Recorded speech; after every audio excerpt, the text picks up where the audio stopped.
सो केमती अच्छा पे भलरे अच्छा ना सेमती भलरे था स्वागत करुच्ची आप फेवरेट चैनल सुपर स्टडी को। तो पिलामाने आम फास्ट क्लास रे कौन देखी ना आपंकर पॉलिटिकल साइंस पिलांकर कोर पेपर 1 रो यूनिट 1 आउ यूनिट 2 टाको कंप्लीट कर देथिले। आज देखिबा यूनिट 3 जोटी का हमर अछि पावर अथॉरिटी एंड लेजिटिमेसी देखिदबा। तापर देखिबा डेमोक्रेसी। आज भी दीटा ए वीडियो रे दीटा यूनिट को कवर करदबा। कौन कहला ना डैश को मतरे राष्ट्र पतन द्वारा अर्थनैतिक न्याय हासिल हेबो ना मार्क्सवादी मतरे डैश को बंटन न्याय और संशोधन न्याय विषय कही डैश बंटन न्याय और संशोधन न्याय विषय कही ना आरिस्टोटल बंटनर न्याय और संशोधन न्याय विषय कही। सरकार पद पदवी हासिल करने डैश न्याय अटे ना राजनीतिक न्याय अटे। डैश न्याय जातिभेद अस्पृश्यता आदि कृत्रिम भेदभाव को दूर करा जाई थाए ना सामाजिक न्याय विलंबित हेबार अर्थ डैश को निषेध करने समान अटे ना न्याय जदि विलंबित है से न्याय को ही निषेध कर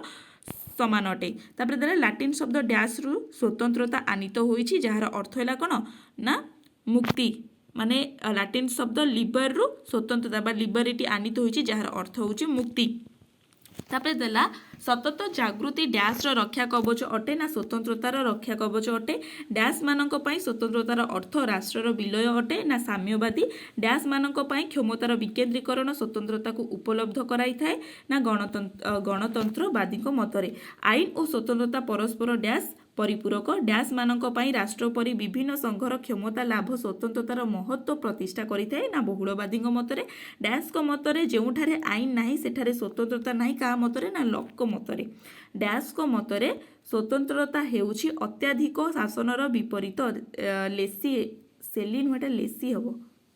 एटा टिके मु जानी पानी एटा आपण टे देखिदेबे। डैश बिना राजनीतिक स्वतंत्रता मूल्यहीन ना अवनैतिक समाज बिना राजनीतिक स्वतंत्रता मूल्यहीन। तापर देला स्वतंत्रता और समानता परस्पर डैश अटंती ना परिपूरक अटंती। अस्पृश्यता निवारण डैश समानतार एक उदाहरण ना सामाजिक एक उदाहरण। समानता डैश प्रकार सुविधा अनुपस्थिति को बुझाए ना स्वतंत्रतार। नागरिक समानतार अधिक नाम डैश अटे ना आईनगत समानता।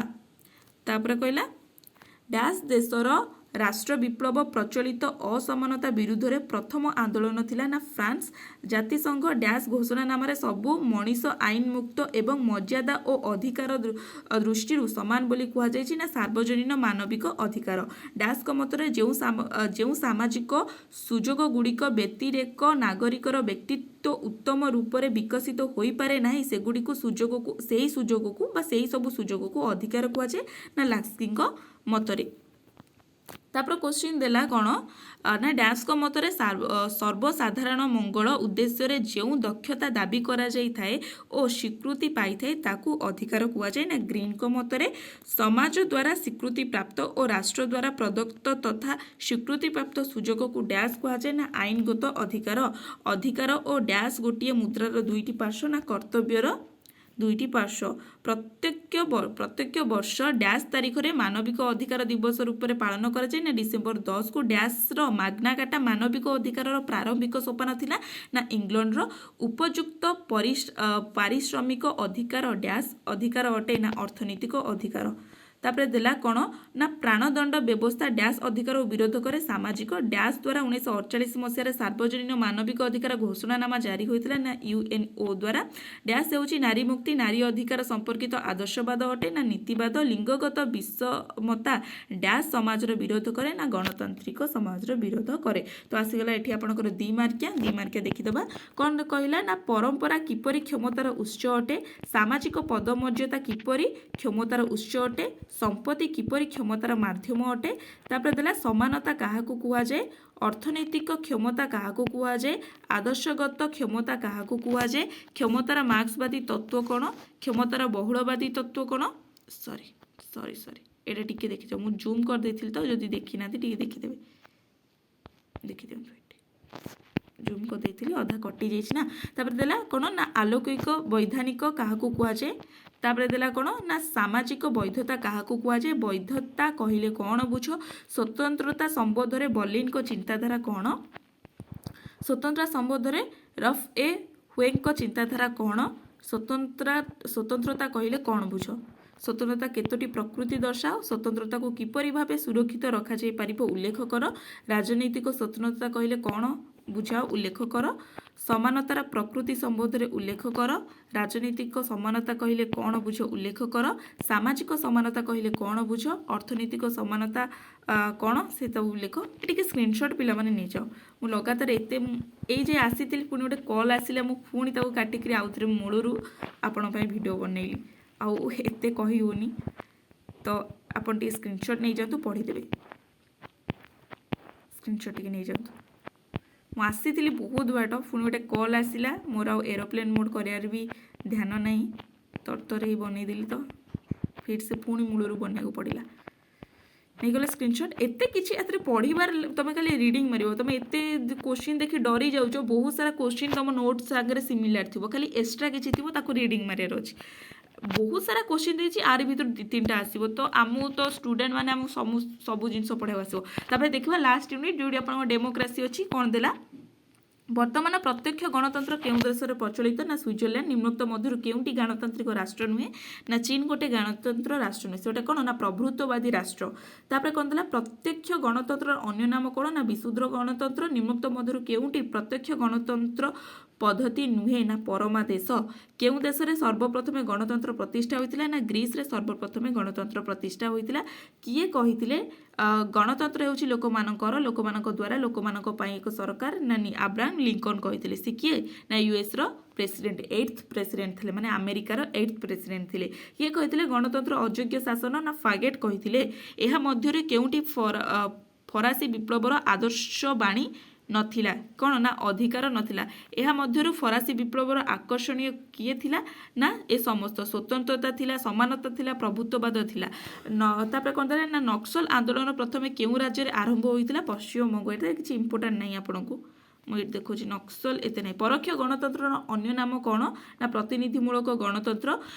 प्राचीन ग्रीस डैश गणतंत्र प्रचलित थिला जहाकू आधुनिक स्विट्जरलैंड रे प्रचलित हेउछि ना प्रत्यक्ष तापर देला डैश गणतंत्र रो समस्त नागरिक प्रत्यक्ष भाव रे सरकार कर अंश ग्रहण करथांती ना प्रत्यक्ष भाव रे बा प्रत्यक्ष गणतंत्र रे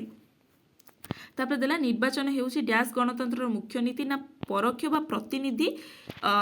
गणतंत्र मूल नीति डैश कही गणतंत्र हेउछि लोकमानकर एटा आम पढ़िले सिलिंग मतरे गणतंत्र एक सरकार जोठारे प्रत्यक्षर डैश थाए ना अंश थाए पृथ्वीर बृहत्तम गणतांत्रिक राष्ट्र रूपे डैश परिचित ना भारत गणतंत्र डैश पई एक शासन व्यवस्था ना लोकमानक पई गणतंत्र शब्द रे दुईटी ग्रीक शब्द डैश डैश रु उद्धृत होइछि कोथरे ना डेमोस और क्राटोस रु लोक और क्षम सॉरी मुझे क्वेश्चन टी भूल पढ़ी गणतंत्र शब्दटी दुईटी शब्द डैश और डैश रु उद्धृत जार अर्थ यथाक्रमे डैश और डैश कौन ना डेमोस और क्राटोस रु आसी जार अर्थ होची लोक माने और क्षमता देला कौन ना प्रत्यक्ष गणतंत्र माध्यम गुड़िक है डैश कौन ना गण मतामत ग्रहण करिबारे रेफरडम गण उद्यम इनिशिएटिव और प्रत्याहार रिकॉल तापर देला परोक्ष गणतंत्र डैश कुहाए ना प्रतिनिधिमूलक गणतंत्र मध्य कुहाए तापर आसला गणतंत्र भित्तिभूमि होउछि डैश ना जनप्रिय सार्वभौमत्व निम्नलिखित उपादान गुड़िक मध्यरु केउंटी गणतांत्रिक सरकार उपादान नुहे ना कौन ना जड़े व्यक्तिर शासन गोटे गणतंत्र माने गोटे लोक सेटिके भी शासन करि परिबोनी केउंटी गणतंत्र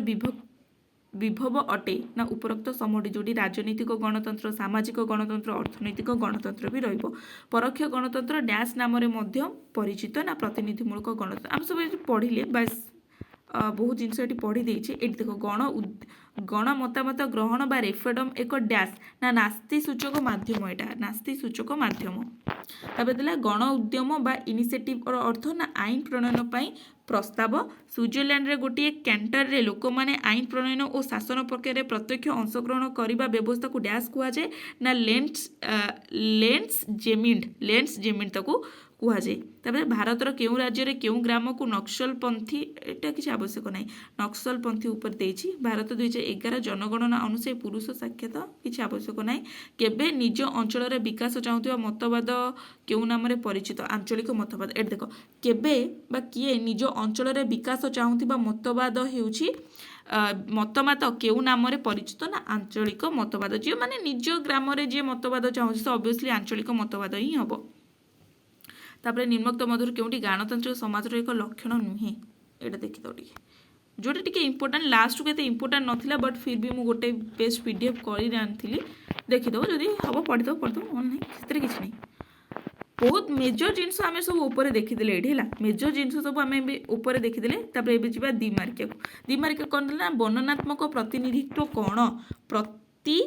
पत्रिकात्मक प्रतिनिधित्व कौन मौलिक बा वास्तव प्रतिनिधित्व कौन जनमत क्या कहती तापर देला गणतंत्र शासनर स्वरूप किपरि गणतंत्र राष्ट्र रे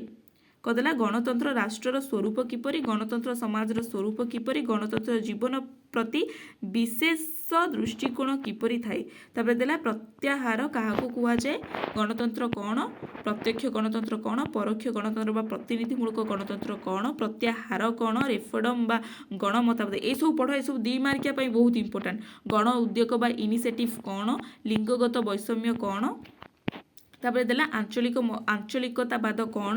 भारतर गणतंत्र प्रक्रिया प्रति प्रमुख आह्वान गुड़िक उल्लेख कर आलोचना बा विचार भित्तिक गणतंत्र कहले कौन बुझ आलोचना बा विचार भित्तिक गणतंत्र गुरुत्व संबंध में आलोचना कर समतावादी गणतंत्र कहले कौन बुझ समष्टिगत गणतंत्र कहले कौन बुझ साहाय्यकारी गणतंत्र कहले कौन बुझ प्रकृत गणतंत्र कहले कौन बुझ अभिव्यक्तिवादी गणतंत्र कहले कौन बुझ समसमय भित्तिक गणतंत्र कहले कौन बुझ बहुवादी गणतंत्र कौन प्रत्यक्ष एटा परोक्ष देखी आम राजनीतिक अंशग्रहण कहले कौन बुझ एटा आपणकर कोर पेपर 1 रो मु आपनको 1 एक मार्किया 2 मार्किया आउ से तो 5 मार्किया जहाँ 8 मार्क मु लंग क्वेश्चन आपको प्रोवाइड कर देछि आपण एटा कोर पेपर 1 रो आमे कवर करदेले आउ all the very best for your exam बहुत भल से एग्जाम बहुत बढ़िया से जीव आपड़ खाली टिके पेशेंस आउ सेल्फ बिलीफ रखु तो आशा कर वीडियो बहुत हेल्पफुल होती जब भी हेल्पफुल होती लाइक कमेंट शेयर निश्चित करदे रही नमस्कार जय जगन्नाथ।